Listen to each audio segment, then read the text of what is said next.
Maestro Styles and Trey Fraser here. Yes, sir. Welcome to an episode of the Barbershop Sports Talk Podcast. Make sure you guys follow us on our social media. We got the Instagram page at Barbershop Sports Talk Podcast. Also on Twitter at Barbershop SPOR2. And you could check out our Facebook page and also our YouTube channel as well. We got a special guest in the building. Goes by the name of Ben Sudderth III, aka BS3. He is the founder and CEO of BS3 Radio. Ben, what's good, man? What's going on? Hey, what's good? What's good? Glad to be here to chop it up with y'all. Yes, sir. No doubt. So let's start off with this, man. Tell us about what you got going on currently with BS3 Radio. I know you got the music thing going, and you got the sports division going as well. So let us know what's going on currently. Yeah, so man, we got a variety of shows. We're doing sports, we're doing society and culture, we're doing relationships, music. I mean, we got really some of everything. And I've pretty much moved over to just doing like live streaming, through StreamYard now. So I'm doing less podcasting, but we got a lot of great shows, man. My parents are on there. They got a show that they do. But yeah, it's just a wide variety. I didn't want to just focus mainly on sports. I wanted to kind of do some of everything. Becoming a network. Yeah, exactly. Respect. What's the show about your parents, if you don't mind? Yeah, so it's called Sudderth Us podcast. It talks about family, love, marriage, relationships. Dope. Kind of over this past month, they've been doing Black history. So, talking about some Black inventors. So this kind of where I got, the passion of doing this from. Mm-hmm. But they really just got into it probably late last year. So dope. Yeah, they're kicking it off. Dope. That's what's up.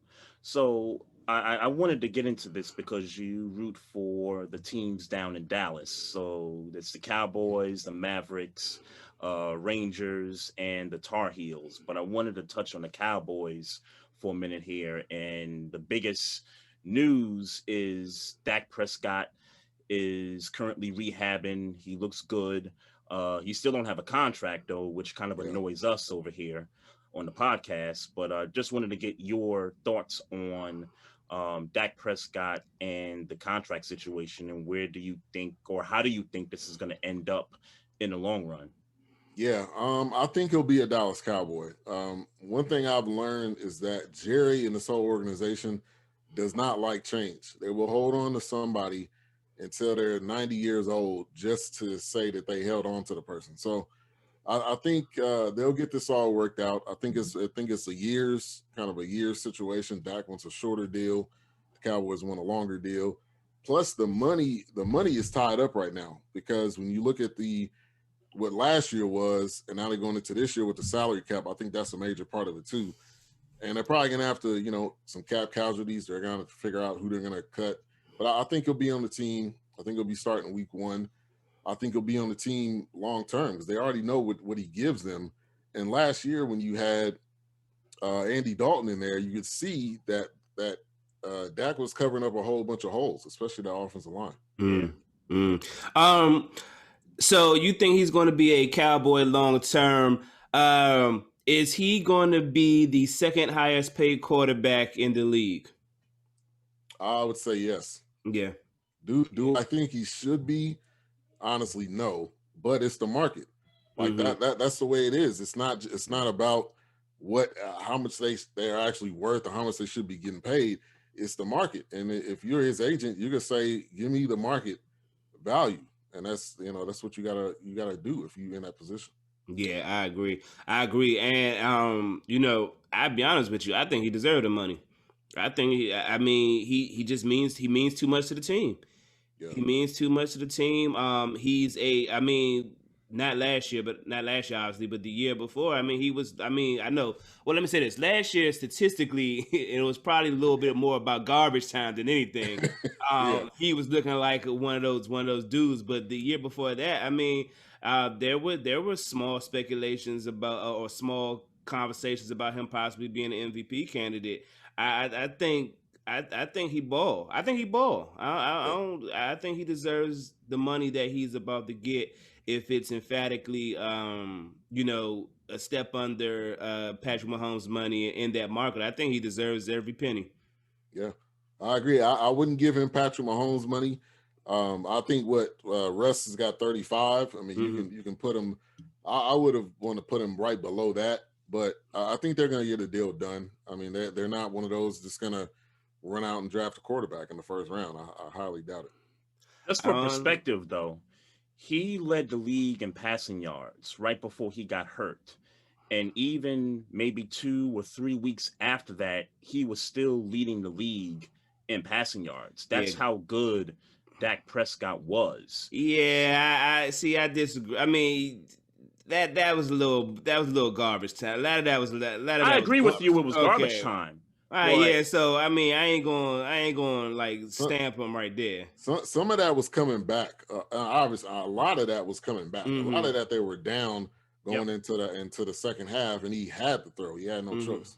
Yep. I mean, but there's guys that are in that situation that have been down by a few scores and haven't been able to, pull off comebacks like that. Dak Prescott, the comeback against the Falcons, and I get it was the Falcons, but I mean, against that team, against Cleveland, even though they lost that game, but I mean, he was racking up yards. There's not a lot of guys that can do that, in garbage time. And he was spreading the ball around. I mean, people think he just threw it to Amari. He threw it to Gallup. Also, CD Lamb coming in there was major. And he was giving some to the tight end. So, like, to me, that shows a good quarterback where you can throw it to multiple people and not just one guy. Yeah, he's definitely that kind of quarterback. He should be in the field with Deshaun Watson, right with Patrick Mahomes, and obviously the contract Lamar Jackson is going to get soon. He should be right. He should be right up there with them. Yeah. Now the difference, just to add on, the difference between this, I think, situation and past years is that you got Deshaun Watson who's trying to get out. You got this whole Russell Wilson situation. I don't really know what's going on here. He's trying to get out. So I mean, it might be a lot of moving pieces. And I don't know what if the Cowboys are interested in either one of those two. How you feel about the Russell Wilson possibly going to Dallas? You with that? I would assume no. I would say yeah. If he wants to come here, if there's a deal we can work that does not include giving up that first round pick, which I'm sure would have to be to get Russ, but if you could work it out without giving up that first round pick, I would say do it. But I think you gotta then know that you're done with Dak. Like you can't bring Russ in and then have Dak sitting over here too. That's definitely not gonna work. Yeah. So I mean, like if they're all in, I wouldn't mind it. I mean, he's got the skill and everything. So you would prefer? I mean, I'm sorry, Trey. Would you prefer? You prefer? And obviously, I think right now Russell Wilson is a better quarterback than Dak Prescott, but Dak is younger. Dak is in the system already and flourishing in the system. You would still rather have Russell Wilson in them circumstances? Well, when you put it that way, I would say Dak then. I mean, but I think if you're at this crossroads and Dak isn't going to sign, this is it's broken or fractured, right? Then I would say you go to Russ route. I'm with you. Yeah, because I mentioned that yesterday on the show that they're trying to give him 5 years, and Dak wants 4 years, and I believe the reason for that is because after that 4th year, there's an expectancy that this cap is going to go up. And I think that's smart on his part to, have himself set up for that moment. But I wanted to get your thoughts on his defense, man, because they like underachieved like crazy. And I get it was the defensive coordinator's fault. Like Mike Nolan, the last stop I heard before he got to the Cowboys was when he was with the Niners. And this was almost 10 years ago. Yeah. You know what I'm saying? So what do you feel about this defense, man? Can this defense get back to what it was the prior year? Yeah, I think they can. I think we've seen a lot of young talent with Trayvon Diggs. I'm excited about him. I think we do miss Byron Jones. Byron Jones was on the team last year. I mean, he wasn't one of those guys that's going to get you 9 picks, but he was locking down his side, and they weren't getting the ball, to his side or to that wide receiver he was covering. So I think they can get better. I think we love reclamation projects. So you look at Jalen Smith, Yep. who had 1.5 probably good years, and then they gave him his contract. Mm-hmm. Got Van Der Esch, who's got neck issues, which we all knew that from the jump when he got drafted. Right. The corners aren't great, and the secondary as a whole isn't great. And the D line was supposed to be like the shining spot, which they did have some moments, but if you look at the collective year as a whole, the whole defense was a failure. So I'm not even going to put it all on Nolan, because I mean, like, you gotta make the play in front of you. If you're making bad angles, that's not on Mike Nolan, even though it's going to fall back on him because he's the D coordinator. But yeah, I think they can get back to it. I think they gotta figure out what works, because last year it did not work. In your mind, it's system. Was it more system last year, or was it more just bad play? I think it was more just bad play. I mean, not being able to make plays, and maybe you don't have the right personnel out there. Like, I think you gotta like really look in the mirror and see, did we fumble on a bunch of these guys, which could be a possibility. Yeah, Right. like John Terry Poe, for example. Yeah. Bright spots in the defense in your mind. Yeah, Traylon Diggs, for sure. I would definitely also go with Alden Smith, man, which the guy hadn't played in 3 or 5 years or something like that. Just come in. So I would definitely say him. And that's probably the only two that I could really say. Oh, Donovan Wilson, the safety. Okay. This is his second or third year, so I would kind of get him some bright spots, and we'll see. The guy who stuck out to me, and I got a Dallas Cowboy fan who was constantly in my ear during the football season, constantly. But this person stuck out to me when you guys played, when we went over to you guys' home in Pittsburgh, obviously my team, went over and played you guys. 96 Gallimore popped off that screen. That how you feel about Gallimore? I think he's good. From Oklahoma. I mean, they bring in those big D tackles, and I think he'll be better this upcoming year. Yeah, I like that. Yeah. I tried to give the defense a little bit of bail early on in the season. They played some pretty good offenses in Cleveland and Atlanta, and then that Giants game, bruh. The Giants had one of the worst offenses in the league last year, and they gave up 30 plus to that team. Yeah. At that point, it was just like, it's official. This defense is just bad. Yeah, the running joke was, I said every single week, if you playing fantasy or daily fantasy, start the running back that's going against the Cowboys. So they're gonna probably get 80 to 100 yards, and it was like that every week. I mean, that was hard to watch. Your prediction: does Dak get a long-term deal before the season starts? Before the season starts, I would say no. I think they're coming towards another franchise tag, which I hate that for him. Wow. Because the injury, like, say that injury didn't go well and he's not rehabbing well, I mean, he could be nowhere right now. I mean, not even looking at signing with the team. I'm gonna tell you straight up, I feel like if they give him a franchise tag, I would. If I were in his shoes, I'm sitting out. Yeah, I mean, I think that's out. Yeah, I think that's smart. But if you look at the blueprint of the guys that sit out, like, now obviously Le'Veon Bell ended up being in the Super Bowl, but there was a long road from that point. The other guy, I think the other guy was Cam Chancellor that did it, a few years back, and he ended up retiring. So, I mean, I trust. I think Dak is one of those guys that will make the best sound decision. He seems like that type of person. And I think he's going to show up even with a franchise tag. He just seems like that type of guy.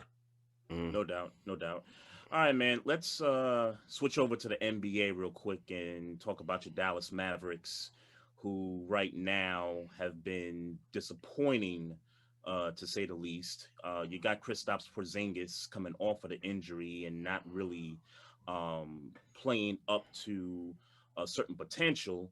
And Luka's Luka. I mean, Luka's going to average close to a triple-double every night. Right. What are your feelings about this team, and what do you think about all these rumors that they're shopping Kristaps Porzingis to go elsewhere? Yeah. I am disappointed. I was expecting definitely better than 500. I think they're Yeah. one game above or below 500. They're playing tonight against OKC. But yeah, I was expecting a lot more, especially when you look at that playoff run. Right. Now they ain't end up beating the Clippers, but to push the Clippers to that brink.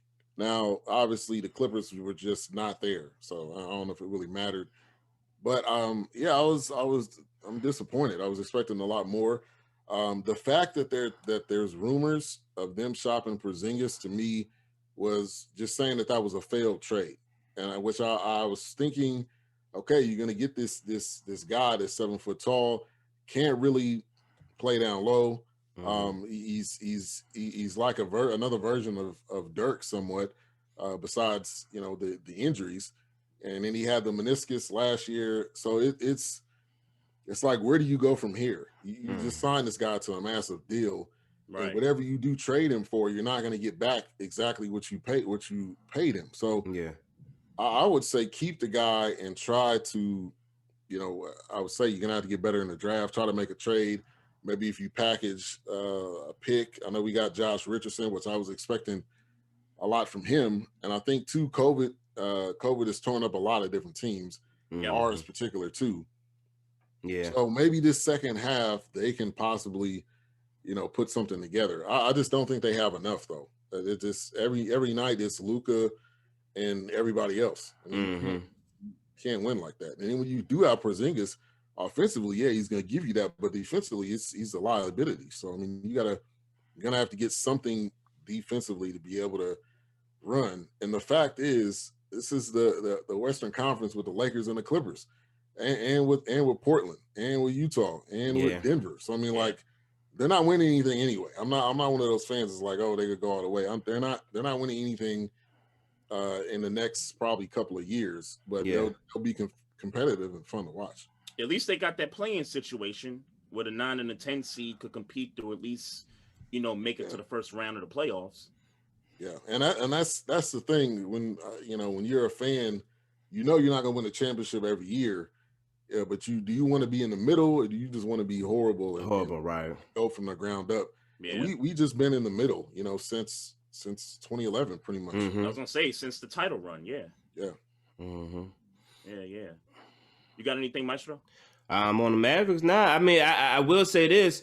I like you. I had higher hopes. I mean, I had them as a third seed before when the season started. I thought they could be that good. And I guess the season isn't over. But I mean, if you're looking at the standings right now, and you're looking at the teams in the Western Conference, it's not looking good for my prediction. Yeah, and I think with Porzingis, I think he gets a little stuck in his head sometimes. And if you talking about trading him, his response was, it is what it is. Eventually, I think he's just one of those guys that's gonna end up checking out or not really gonna give all the effort because like y'all really want me anyway. So like it can get bad if they're still shopping him and the deal doesn't get done. Yeah. So Ben, I'm a Knicks fan, and I've had friends and people who are also Knicks fans, back when that trade happened, tell me that, the Knicks messed up. They should have, kept on to him. But the reality was that he and his brother, who I guess was representing him at the time, they didn't want to play for the Knicks. So in that situation, you just had to do what you got to do, get draft picks and trade them off. And right now it's looking good for my Knicks at this point. Yeah. He just tried to find a way to rub in that his Knicks was doing good right now, and the nigga think he's slick, and y'all won. Yeah, I mean, y'all, it's looking right now like y'all won the trade. I'm not gonna lie. Well, look, man, don't try to. He tried to find some way to slide that in. Don't try to steal my joy. I'm surprised. I've suffered for 20 years, bruh. Like the fact that the Knicks are at 500 and it's March 3rd. Like, when's the last time that's happened to this team? Like, I'm gonna enjoy every minute. If we end up 500 and we miss the playoffs somehow, then so be it. I'll know that this team improved under Tom Thibodeau. We got some really good players, some young players, and I just can't wait to see, how high of a ceiling this team can go. Yeah, let me ask you this real quick. When Katie and Kyrie, when that rumor was swirling around, and then I want to ask you, like past years, were you thinking that big fish was going to come there? I wanted Kevin Durant. Me and Maestro, we disagree on this, but I wanted Kevin Durant. And right when he tore his Achilles in the playoffs a couple of years ago, at that point I was like, ooh, like that's not good. And the history of players that tall that come off of those types of injuries was not very good. So in my mind it was like, okay, I think the Knicks just need to stay the course, keep the draft picks. And even though KD was a free agent and the Knicks had money, in New York the optics would have been that the Knicks made the wrong decision by signing a superstar nonetheless, but a superstar coming off of an injury that was not going to play that particular year.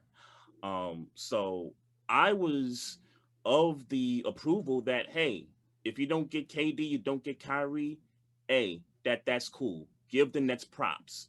You know, we'll just keep on doing what we're doing. Drafting the top five. I think we've been doing that for like feels like 6 years now. But right now it seems like we got some good players. I like Emmanuel Quigley, a point guard and we've been dying for a point guard forever. I like RJ Barrett. These guys are young. These guys got a ceiling. You got to give them some time, man. Yeah, they got to develop. Yeah, but that's nice. That's great. And it's not that you're wrong in your assessment, but KD right now with the Knicks as opposed to the Nets, you're looking at a possible championship team, and you're just not looking at a possible championship team with the Knicks right now, and you are with the Nets. Right. So the problem is that the Knicks weren't attractive. And I think that's well known around the league. Players don't want to come play for the Knicks if you're a superstar. I think what it is with that, and KD been saying it since he's been with Brooklyn.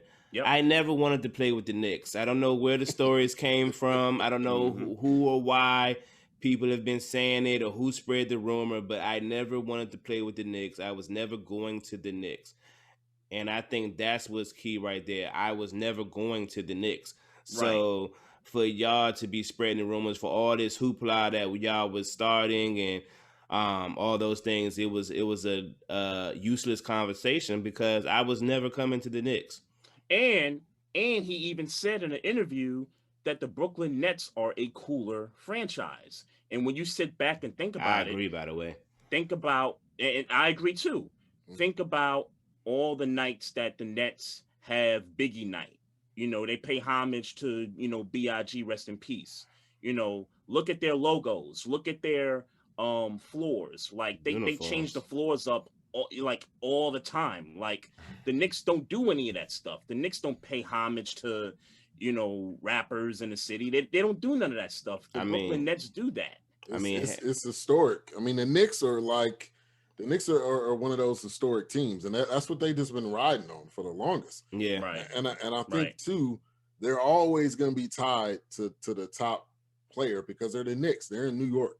Whether the player likes it or not, whether the organization likes it or not, every single time there's a free agent, the story the next day is will he go to the Knicks? It's just It's just one of those storylines that will just continue to happen. I think no matter what. How much do you think the ownership has to do with the Knicks being unattractable? I think that's a part of it. I mean, like you got in the background the free Oakley, just the way that the organization hasn't been above average. You could draw that same parallel to the Cowboys, like the ownership. I mean that's the only constant thing. And that's I think that's a major point. It's funny. That's funny you said that, Ben, because Maestro, you'll get a kick out of this one. I just so happened to be looking through some files the other day, and I having a discussion about LeBron possibly going to New York and what would be a bigger deal for his legacy. And I remember you brought up the comparison that the Knicks were like the Dallas Cowboys in the sense that they're two of the top valuable franchises in all of sports, and yet they don't win anything. They haven't won championships for so many years now. Yeah. So it's funny Ben mentioned that, but I just happened to look at that video, and I think we had that debate like 2 years ago, something like that. I don't know if you remember that, but I'm vaguely, I talk a lot of shit. and the most profitable. Every Yeah. single time that Forbes story comes out, it's the Knicks, the Cowboys, and then yep, soccer Yankees too. They did, Yeah. but at least the Yankees win. So yeah. Yep. You got anything, Maestro? Well, if we're gonna sit here and talk about current events, I saw something interesting on social media and on YouTube, like literally 5 minutes before we came on. So if I can go to Pittsburgh Steelers world for a second, Ben, I'd love to get your opinion on the kind of tongue lashing that Mike Tomlin caught from Shannon and Skip Bayless the other day about I guess in some type of an interview or whatever. Mike Tomlin basically spoke about Eric Bieniemy not being hired as a head coach yet, and that he can't understand why that's not the case. And the long story short, Shannon Sharp was like, well, you haven't hired a black coach your entire tenure here. So low key, you are a part of the problem. And it was on my mind, and I was trying to find a way to slide it in here because as much as I want to defend my coach, damn. Wow, that's a good point. I didn't know that. Yeah, we missed that yesterday, actually, Maestro. Yeah, I didn't know about it until today. I didn't even hear that until today. Okay, yeah, we missed that one. Go ahead, Ben. Yeah, I didn't know that at all, and I got a lot of respect for Tomlin. Just period. The person he is, the coach, everything, and I think he probably does understand why Bieniemy hasn't gotten a job, but I think there may be something deeper to this Bieniemy not getting a job. Maybe Andy Reid could be on his way out.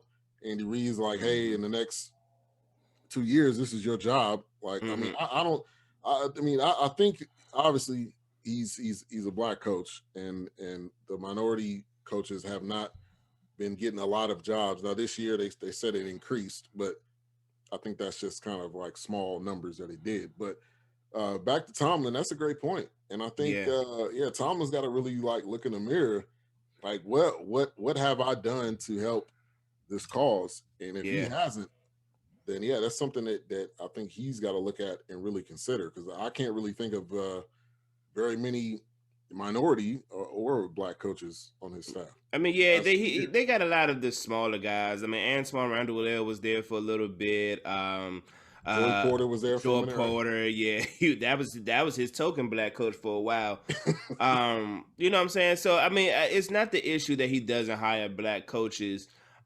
I know he hires black coaches. I see him on the sidelines. I know the names. The running back coach Kirby Allen was there. Like we've had coaches that were black, but specifically we just gave the OC job to Matt Canada because he was a hire within the organization. But we interviewed Hugh Jackson, and I remember coming on the podcast and saying, I wouldn't mind having Hugh Jackson. Hugh Jackson didn't run a terrible offense in Cleveland. Now I get the whole 0-16 and all those things. He didn't run a terrible offense in Oakland, I don't think. I wanted Hugh Jackson. That's who I wanted as a OC. I personally, and I obviously, I ain't gonna say Tomlin might not never hear it. He might hear it. I don't know how he be on the internet. Coach Tomlin, my OG. I like to think he the uncle I never had. I want you to hire somebody, man. I want you to hire a black coordinator somehow, some way. And I think you said it, Maestro. And just for like further context, I think what Shannon and Skip were referring more to was that he hasn't hired a black offensive coordinator or a black defensive coordinator. I don't think they were entire coaching staff for like position, coaches, wide receiver coach, and any of that stuff. I don't think they were referring to that. I think they was just more referring to the OC and the DC. But in any event, I hate the Pittsburgh Steelers, but I do respect Tomlin, and I do think that those boys over at Undisputed made a pretty good point that, hey, we understand that you feel like Eric Bieniemy's not, been given this opportunity, but yet if we're talking about guys that have had tenure, like Mike Tomlin has had tenure as a head coach, a black head coach, nonetheless, for so long, that you would kind of help bring that movement along as far as position coaches, particularly on the defensive side and the offensive side in terms of coordinators. Yeah, I just didn't like the way Shannon Sharp was raising his voice talking about my coach. He was right, but he started raising his voice and all the little bravado, like he wanted, you know what I'm saying? Like he got a real issue. Yeah, that's Shay. That's Shay for you. But yeah, nah, I don't know if you've seen the clip or not. Mm-hmm. He was being a little too colorful with his voice to be talking to my coach like that. Even if you're making a valid point, calling him out. Yeah, and like I said, respectfully, he should be called out. The point that Shannon Sharp made when he said, you talking about hiring coaches, hiring black coaches, and you're part of the problem, and you're part of the problem for the same reasons that white coach or white organizations or white coach organizations are part of the problem. We just keep saying, "Oh, he's not for us. He's not for us." Yeah, that's bullshit. That's bullshit. He should hire some coordinators soon. I'd like to think, because I'll be honest with you, I don't think Matt Canada is going to be there long. I don't think it's going to work out for him. So I will be looking forward to a black OC hire pretty soon. Meaning you got yourself a black quarterback too, man. Yeah. Well, I'm not going to. Dwayne Haskins, man. I'm not going to speak on that right now. Dwayne Haskins, baby. I'm not going to speak on that right now. What's the Big Ben situation? Since we're talking about the Steelers, he will be a Pittsburgh Steeler for the to the contract. Yeah, and I don't like it. I don't like it. I don't want him to be the quarterback. I would rather find some give me Jacoby Brissett. And you ain't got to pay him as much as you got to pay Ben Roethlisberger. Give me I don't want Mason Rudolph, but at this stage of the game, if you're not going to throw the ball down the field, if you're not going to scheme, if you're not going to let him throw the ball, or whatever the hell, that one day is Ben can't throw. It's another day they're not calling plays for him to throw. Whatever it is, I think Ben's just old. And Ben has never been a cerebral, like he's not a, mentally break down the defense and throw the ball quarterback. He's never been that. So it seems to me that, some of that fervor, some of that vigor is leaving Ben Roethlisberger. And it's okay. The Bama's 39 years old. That's reasonable. That's reasonable. Everybody can't beat Tom Brady. He don't take care of his body like Tom Brady take care of his body. Clearly, that man get hit too much, man. Yeah, he definitely not on that TB12 plan. Yeah, he's definitely not. He's definitely not. Like he tried to size me, and let's be clear. And Trey, you and Chivs owe me something, because I told y'all he was going to play all 16 games this year, and he ended up playing it and throwing more than he's ever thrown. And I told y'all he wasn't going to miss no games, and he Too bad we didn't bet on anything. Yeah, nah, we did. We Too did. bad we didn't bet on nothing. Maybe I don't know you a damn thing. Maybe you finagled your way out of a. I know you to do that, so maybe you finagled your way out of a bet. But I know Chivs did. but Holla at Chibs, man. yeah, because he started using words like handicap and all that little, that shit I don't know. But I said, look, I don't know nothing about that. Yeah, I that man know a columnist, man. He be yeah, using them big words, man. spreads and all that. I don't know all that. I know that Ben Roethlisberger played all 16 games, and I ain't heard nothing from nobody. Yeah, I was calling him to not play all 16 because I play fantasy. Yeah. Every time I get Big Ben, it's guaranteed he's gonna get hurt. Mm-hmm. 6, 7, somewhere around there. But he played the whole year. Played the whole year. Terrible, night and day year, I would say. Yeah, he wasn't terrible in the beginning, but first half and second half was two different stories. Yeah. Oh, yeah. Hey, they got to get a running game though. Sure. Regardless of who the quarterback is, they got to get a running game. I've been off Connor for like 2 years. I've been off of him. He's for a like goal 2 line. years. He's your goal line back. I think at best he is a change of pace back. At best. Yeah. Yeah, I don't think he's a number one back. Yeah, I think if we could have held on to Le'Veon, James Conner would be right in pocket to the type of running back I think he is. Yeah. Hey Ben, I'm glad you brought up Andy Reid's name a little bit earlier because I wanted to kind of bring this update on the little girl that was hurt in the car accident by Britt Reid, who's Andy Reid's son, who was on the Kansas City Chiefs coaching staff. And there's reports out there that the little girl who was in a coma and had woken up is still unresponsive and has to be in a wheelchair for the foreseeable future. And obviously, our thoughts and prayers, go out to her and her family and stuff. But the lawyer of the family has spoken and said that, we want Britt Reid in jail. Like we want the worst possible charges for this man. And I said it when it happened, right before the Super Bowl, and then we kind of recapped it after the fact. Britt Reid should have lost his job right then and there on the spot.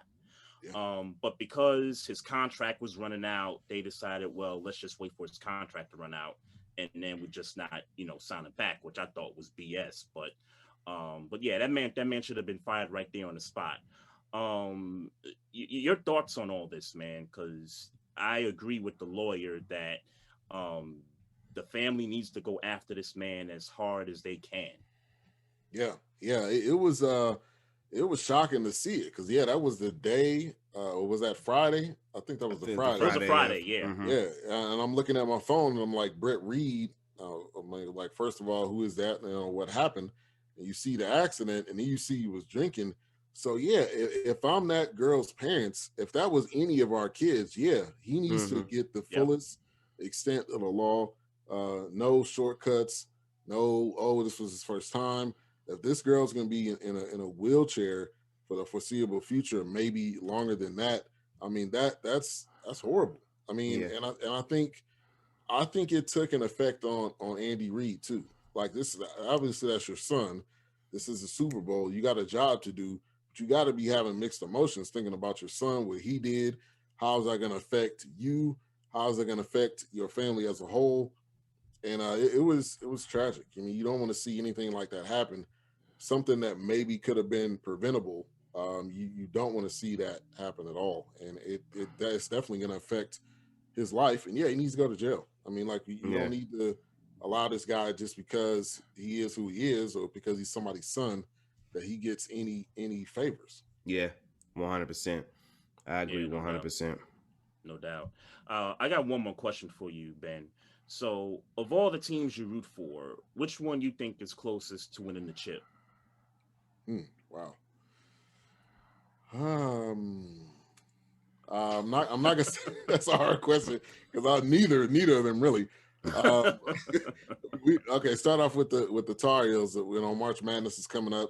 They're not even ranked right now. Duke's not ranked, so that's a rare occurrence. Yeah. So not them. That's crazy. Not the Mavs either. The Rangers really aren't going to be making a lot of noise. So I guess you would have to say the Cowboys by default. But they got to put it all together. If they can put it all together, this is what every single fan says. But if they could put it all together on paper, they look like a legit team that could win. and at least go to the championship game. Mm-hmm. Like that's it. Like going just to the divisional round is over with. Playing in the wild card and losing, like that's old. Yeah. Like get to the championship game and win. I mean, and I think if they put it all together on paper, they could be the ones to do it. Yeah, I agree with you there, man. It's so much easier in the NFL than the other sports to, make a run to the Super Bowl. So I would agree with you there. Yeah, gotta get hot. That's it. Hot at the right time. I mean, on paper, like you said, on paper, I've been high on the Cowboys in the NFC for about 2 or 3 years, and for whatever reason, injury, shit franchise, whatever the reason is, they haven't been able to put it together. But on paper, man, I mean, but when you look at it on paper, every single year for since the emergence of Dak and Ezekiel Elliott, they look like okay, they got some pieces to put some stuff together, man, and they haven't. So yeah, and they got a top pick. They got a top 10 pick this year. So I mean, like this is your opportunity to you gotta probably draft O-line or a corner. Mm-hmm. Yeah, like I think about those Romo teams. Like when Tio was there, that one year they won 13 games, and it was like, yo, that team looked like they was going to the Super Bowl, and then they get knocked out in the first round. Yeah, and bringing in Dan Quinn, I got mixed emotions, but the one thing he was good at when he was a coach was a DC. DC, yeah. When he was in Seattle, right? Yeah, he helped build the Legion of Boom. People said, oh, it was I think people have been saying it was Ken Norton or it was somebody else that really orchestrated it. But I mean, the guy was there, so something about defense. Yeah, being a head coach is a different story. Yeah, for sure, for sure. Hey, so Ben, man, we appreciate you hopping on here with us for a few minutes, man. Let everybody know where they can reach you at on social media. Yeah, definitely. So at BS3 Radio, all avenues of social media. On Facebook, it's my full name, Ben Sudderth III. And also check out the website, bs3radio.com. All the content, all the information is right there. No doubt, no doubt. Yes, sir. Yes, sir. We appreciate you, man. And thanks for doing this, bro.